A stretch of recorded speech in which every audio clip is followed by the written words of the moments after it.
예. 지난주부터 뜨거운 관심을 받았던 네티즌 수사대 자로. 자로는요, 지난 국정원 대선 개입 사건 당시에 국정원의 댓글들을 찾아내면서 이 사건 수사에 단초를 제공했던 아주 유명한 네티즌이죠. 그런가 하면 정성근 문화부 장관 내정자의 숨겨진 이력들도 샅샅이 찾아내서 낙마시키는데 결정적인 역할을 하기도 했습니다.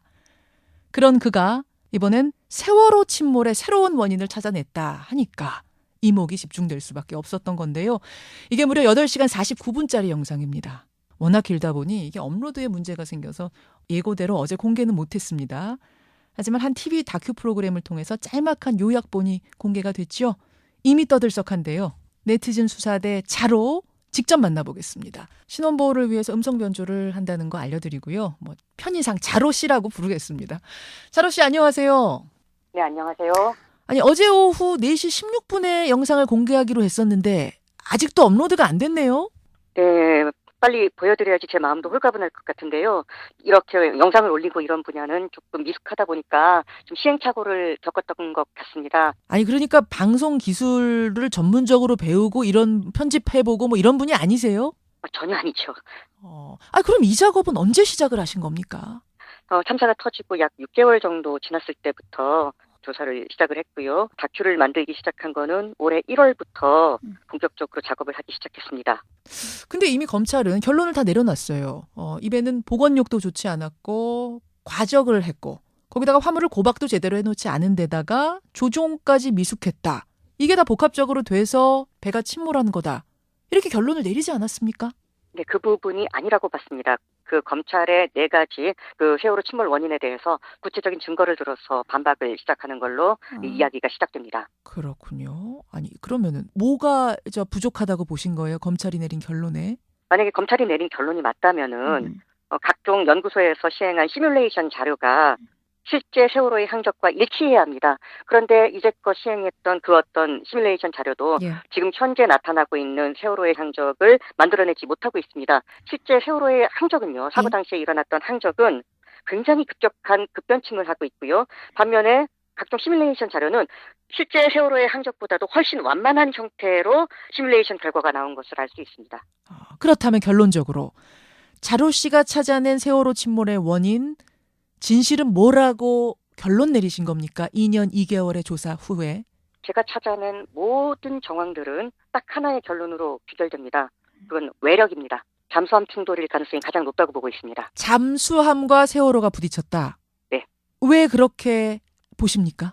진도 VTS 레이더 영상에 나타났던 주황색의 괴물체가 있습니다. 진도 VTS라고 하면 해상교통관제센터. 거기서 가지고 있는 레이더로 색깔로 이렇게 분포가 되어 있는 그 영상이요. 네, 맞습니다. 그 당시에 진도 VTS 관제 영상을 이렇게 분석한 전문가들은 그 괴물체를 컨테이너라고 봤습니다. 주황 색깔의 괴물체 말씀하시는 거예요? 네, 맞습니다. 그 주황 색깔의 괴물체를 컨테이너라고 봤는데 저는 그게 과연 컨테이너일까라는 의문을 갖기 시작했습니다. 아니, 배가 기울어졌을 때 실물 사진하고 레이더 영상하고 비교해 보면 컨테이너가 쏟아져 있는 그 자리, 바다 위에 컨테이너가 쏟아져 있는 그 자리가 주황색으로 표시된 그 자리 일치하지 않아요?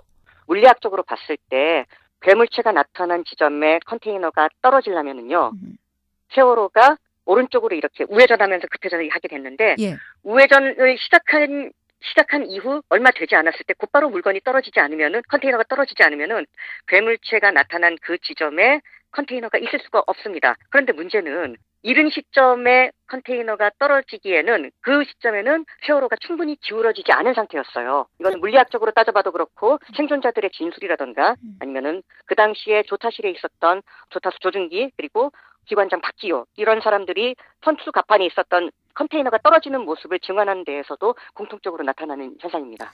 그러면 혹시 배가 완전히 기울어진 후에 컨테이너가 떨어졌는데 그 컨테이너가 움직여서 바다 위니까 움직여서 가까이 붙었을 그런 가능성은 없겠습니까? 물리학적으로 그게 좀 힘이 듭니다. 그러니까 컨테이너가 물에 떨어지게 되면은 여러 가지 이제 운동성을 고려를 해야 됩니다. 일단 세월호가 지나가던 방향으로 관성을 갖게 될 거고요. 그리고 바닥에 처박히면서 어떤 충격을 받게 될 거고요. 그리고 세월호의 선미에 부딪히기도 하고 세월호가 만들어내는 강한 물살에 휩쓸리기도 합니다. 이러한 것들을 종합적으로 따져보면은요, 그 당시에 레이더 영상에 나타났던 괴물체는 위쪽으로 곧바로 12시 정도 방향으로 이렇게 올라가는 모습을 보이는데 이걸 물리학적으로 제대로 따져보면은 컨테이너는 세월호가 급변침을 해서 쭉 올라갔던 그 항로를 그대로 따라갔을 확률이 굉장히 높습니다. 이거를 또 어떻게 증명을 할 수 있냐면은요. 예. 그 당시에 함께 떨어졌던 부유물들. 예. 그 당시에 컨테이너와 함께 실려 있었던 대표적인 그 화물이 하나 있는데 그게 바로 PVC 파이프입니다. PVC 파이프. 네, 맞습니다. PVC 파이프. 이게 세월호 선수갑판에 같이 실려 있었는데요. 예. 만약에 그 괴물체가 진짜 컨테이너라면은 그 위치에 PVC 파이프도 떨어졌겠고요. 위쪽으로 그 표류하는, 그러니까 그 괴물체가 표류하는 예상 지점에서 발견이 돼야 됩니다. 그런데 거리상으로 물리적으로 이게 답이 안 나옵니다. 근데 PVC 파이프하고 컨테이너하고는 무게 차이도 있고 해서 표류를 똑같이 하지 않을 수도 있었던 거 아닐까요? 아니, 물 위에 떠 있으면은 거의 같은 방향으로 진행을 하게 됩니다. 그렇게 큰 차이가 날 정도의 크기도 아니고요. 그렇군요. 그래서 결국은 이 주황색, 레이더에 나타나는 주황색 물체는 컨테이너라고 보기에는 수상한 점이 너무도 많다 이 말씀이세요. 네, 맞습니다.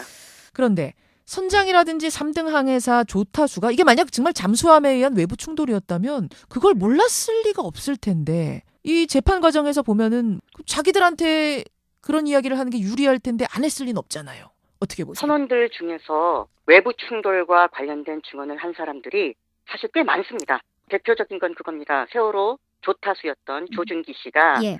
이제 급변침할 당시에 왼쪽 날개 부분, 그러니까 배에 스테빌라이저라는 구조가 있습니다. 예. 여기에 미세한 충격을 느꼈다는 그런 증언이 하나가 있고요. 그리고 또 하나, 그 당시 세월호 선원 중에 그 강혜성이라는 직원이 있습니다. 예. 선원부 직원인데요. 예, 이 사람이 안내방송을 가만히 있으라고 했던 그 주인공이긴 한데 예. 자기가 이제 자리에 이제 앉아 있었는데 예. 배가 기울기 전에 둔탁한 충격이 있었다고 증언을 합니다. 여기서 중요한 거는 배가 기울기 전입니다. 사실은 이제 둔탁한 충격을 고박이 풀린 화물들이 움직이면서 쿵쿵 배하고 부딪힌 소리가 아닐까라고 전 지금 생각했는데 기울기 전이라고 얘기를 했어요. 네, 분명히 기울기 전이라고 했고요. 어느 정도 강한 충격이었습니까? 그랬더니 제가 몸으로 느낄 정도면 굉장히 큰 충격으로 보셔야 될 것 같습니다. 이런 진술을 합니다. 그렇군요. 또 있습니다. 기관실에서 당직 근무를 서던 선원이 3명이 있었습니다. 예예. 그 3명의 선원들 중에서 2명이 외력 가능성에 대해서 증언을 했습니다. 생존자들 중에서도요. 기울기 전에 충격음을 들은 사람들은요. 쿵, 꿍, 쾅 이런 식으로 단음의 충격음을 많이 들었고요. 배가 기운 이후에 충격음을 들은 사람들은 쿡콱콱쾅, 쿡쿡쿵 이런 연소음을 많이 들은 것으로 나타납니다. 쿡쿡쿵, 콱콱콱쾅 이런 소리는요. 화물이 쏟아지는 소리로 볼 수가 있고요. 그리고 쿵, 꿍, 쾅 이런 단음은 뭔가에 부딪히는 소리로 볼 수가 있는 겁니다. 그리고 더 재밌는 거는 뭐냐면은 배가 기울기 전에 충격음을 들었다고 증언한 승객들 중 2명은요. 3층 좌현 선수 쪽에 있었습니다. 뭘 찾으신 거죠? 그 대답에서?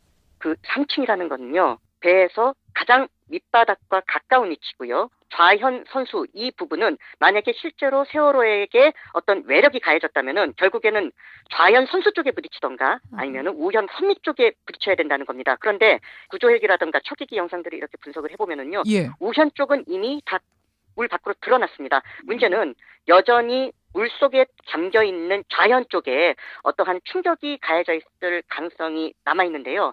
그 좌현 선수 쪽에 있었던 생존자 2명이 명백할 정도로 외력에 대한 증언을 하고 있습니다. 그러니까 우리가 봤다. 우리가 지금 다 드러나서 밑바닥을 보지 않았느냐라고 생각하고 있지만 거대한 배 크기로 봤을 때는 드러나지 않은 좌현의 부분이 상당히 있다는 말씀이군요. 굉장히 큽니다. 아니 근데요, 자로 씨. 세월호가 지금 10,000톤이 넘는 것으로 추정이 되지 않습니까?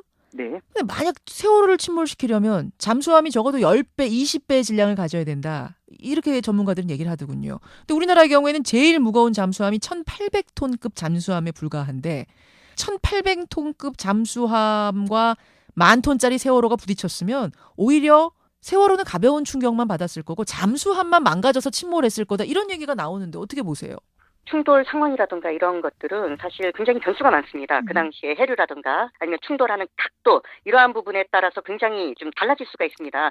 세월호는 병풍도 변침점이라는 곳에서 그러니까 이제 일상적으로 이제 커브를 트는 곳에서 살짝 우회전을 일단 시작을 한 겁니다. 아하. 배가 돌아가는 위치에서 그 가는 방향으로 그대로 외력이 가해졌기 때문에 예. 쉽게 말하면은 엎친 데 덮친 격이라고 볼 수가 있습니다. 그냥 일상적인 평온한 바다에서 잠수함이 부딪힌 게 아니라 배가 돌고 있는 힘을 받고 있는 시점에서 잠수함이 같은 방향으로 힘을 가했기 때문에 힘은 배가 됐을 것이다. 정확하게 보셨네요. 네, 그렇게 될 수가 있다는 겁니다. 하긴 그리고 또 우리나라 잠수함이야 1,800톤급이 가장 무거운, 가장 용량이 큰 거지만 다른 나라 잠수함이었을 수도 있겠네요. 우리나라 잠수함일 수도 있고요. 다른 나라 잠수함일 수도 있죠. 어느 나라 잠수함일지는 잘 확실하게 저희가 단정할 수 있는 거는 물론 아닙니다. 그런데 잠수함이라고 이렇게 확실하게 결론을 얻을 수밖에 없는 이유가 뭐냐면은요. 예. 그 당시에 아까 말씀드렸던 그 괴물체, 그 괴물체가 나타났다가 갑자기 사라집니다. 사라지는 시간이 있어요? 그 레이더 분석을 쭉 해보면? 네, 괴물체가 나타났다가 사라지는 데까지 걸렸던 시간은 약 10분 정도. 그 정도 소요가 됐습니다. 그러니까 만약에 그게 컨테이너라면은요. 예. 그러니까 그 컨테이너 예를 들면 그 손수갑판에 있었던 컨테이너가 총 45개였습니다. 45개였는데 그 중에서 25개가 떨어진 것으로 그 당시에 이제 분석을 이렇게 해냈습니다. 예. 한꺼번에 이렇게 똑같이 떨어져가지고 분산되지도 않고 그렇게 같이 떠 있다가 동시에 한꺼번에 사라지는 것이 상식적으로 과연 가능한가?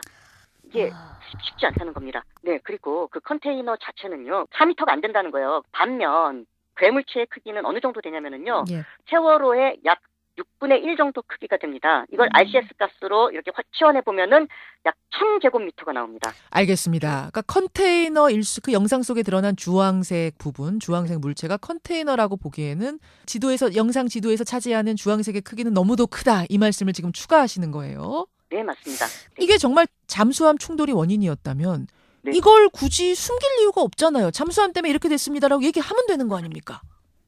이 부분은 제가 그냥 추정을 해야 될 것 같습니다. 이 부분은요. 그냥 함부로 얘기했다가는 좀 위험한 부분이긴 해서요. 예. 그냥 개인적인 추론입니다. 이거는요. 예. 우리나라 해군이요. 예. 그 다음 해에 굉장히 세계적인 대기록을 하나 세워요. 뭔가요? 세계 최초로 200만 미터 무사고 세계 신기록을 세웁니다. 200만 마일 무사고 대기록. 네, 맞습니다. 제가 알기로는 23년 동안 무사고 행진을 이어와서 세계 해군 잠수함 역사에 유례가 없는 사건입니다. 이게 굉장히 중요한 일이었어요. 그러니까 그게 우리나라 잠수함이었다면이라는 가정이죠, 지금. 그렇죠. 우리나라 잠수함. 그리고 또 하나가 더 있어요. 그게 뭐냐면은요. 바로 이제 작년에 우리나라가 인도네시아로 세계 5번째로 이제 잠수함을 수출하는 국가가 됐습니다. 이게 중형 승용차 몇만 대를 파는 것과 같은 엄청난 파급 효과, 막 몇 조 단위의 그런 경제적 효과가 나옵니다. 그래서 그런 추측도 가능하고요. 제가 지금 들으면서 근데 드는 반론은 뭐냐면, 아니 잠수함 무사고 200만 마일 그거 대기록 달성하는 문제 때문에 이 어마어마한 비밀을 숨기고 넘어갈 수 있을까? 만약 나중에 이게 들키게 되면은 정말 목숨 다칠 사람이 한두 명이 아닌데 그것 때문에 감추고 갈 수가 있을까? 선뜻 이해는 쉽지 않은데요. 선뜻 이해가 쉽지 않아서요. 예. 사실 그것 때문에 우리가 소위 말하는 구조가 좀 지연됐다는 의혹, 아니면은 선원을 먼저 차지를 했다는 그런 의혹, 이러한 것들과 혹시 연결돼 있지 않나 그런 의문까지 사실 갖게 됐습니다. 어떻게 보면 이 세월호 사건은 정말 저희가 상상하는 것 이상으로 조금 무서운 일이 숨어 있지 않을까 그런 상상마저 듭니다. 그때 근데 많은 잠수부들이 들어가서 시신 인양 작업을 하지 않았습니까? 그럼 그때 이게 큰 파공이 있다면 본 사람이 있어야 될 텐데요. 보기가 힘이 듭니다. 왜 그러냐면은요. 지금 세월호는 수면 아래에서 왼쪽으로 기울어져 있습니다. 즉 좌현 선수 부분이 배 밑바닥 해저에 닿아 있기 때문에요.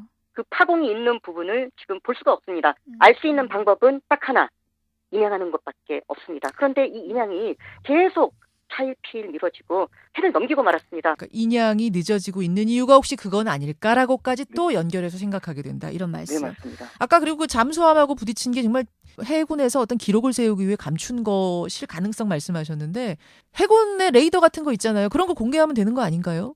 그게 바로 KNTDS, 즉 해군 3함대 레이더 영상입니다. 실제로 그 괴물체가 찍혀있을 레이더 영상, 그 괴물체가 어떤 식으로 움직였는지 같이 찍혀있을 그 레이더 영상이 중요합니다. 예. 그거는 제공을 안 했어요, 해군에서? 공개를 안 하고 있습니다. 근데 일부에서는 전문적인 지식이 필요한데 아무리 2년 2개월 동안 연구했다고 해도 이번 거를 밝히는 것은 일반인이 밝히는 건 좀 어렵지 않았겠는가. 얼마나 신빙성이 있을까. 이런 의심들도 하시는데요. 제가 이제 이 다큐를 통해서 굉장히 많은 과학적인 분석을 제시를 합니다. 그런데 이 과학적인 분석은요. 제가 한 게 아니고요. 이화여자대학교의 나노과학부에 계시는 김관묵 교수님이라고 계십니다. 이분이 사실 굉장히 유명한 교수님이세요, 사실. 지난 2007년도에 이제 교과부에서 우리나라를 빛낸 12인의 과학자를 선정했는데 그 중에 한 분이셨어요. 진도 VTS 레이더 영상을 보고 과연 저게 컨테이너일까 하면서 과학적 호기심이 발동하셔서 그때부터 어마어마한 연구를 시작하십니다. 그분의 연구 결과를 일반 대중들이 이해하기 쉽도록 이거를 풀어냈다고 보시면 되겠습니다. 알겠습니다. 이게 지금 이제 어제 TV 프로그램을 통해서 아주 뭐 짧은 요약본이 나갔지 않습니까? TV 다큐 프로그램을 통해서. 그 후에 반응들, 어떤 반응들이 오고 있나요? 일단 유가족 분들께서 덕분에 이 세월호가 크리스마스에 굉장히 관심을 가질 수 있어서 고맙다는 그런 표현도 많이 하셨었고요. 저도 사실 마음이 편치는 않습니다. 갑자기 급작스럽게 이렇게 큰 주목을 받게 됐다 보니까 많이 두렵기도 하고 그런 마음이 들었었는데 정말 많은 분들께서 응원해 주시고 함께 하신다는 거를 그렇게 느낄 수 있는 시간이 아니었나 싶습니다. 앞으로 이 문제가 이 다큐를 시작으로 어떻게 풀려나갔으면 좋겠다 하는 바람 있으시죠? 있습니다. 강력한 특조위가 만들어져야 됩니다. 그러니까 괴물체가 컨테이너냐 아니냐 이거면은 답이 끝납니다. 만약에 컨테이너가 아니라면은 게임은 끝난 거예요. 답은 하나밖에 없습니다. 그리고 그거를 증명하는 가장 강력한 증거를 사실 우리는 이미 가지고 있어요. 그게 바로 레이더 영상. 이런 것들을 그냥 있는 그대로 해석하면은요, 답은 외력이라고 나오는 겁니다. 문제는 이 외력임을 증명해 주려면은 결국 군을 수사하고 그리고 청와대를 수사하고 강력한 힘을 가진 어떤 단체가 필요한데 특조위가 필요한데 이 특조위가 지금 아무런 힘을 얻지를 못하고 있다는 거죠. 특조위 부활의 명분을 만들어주고 싶었어요.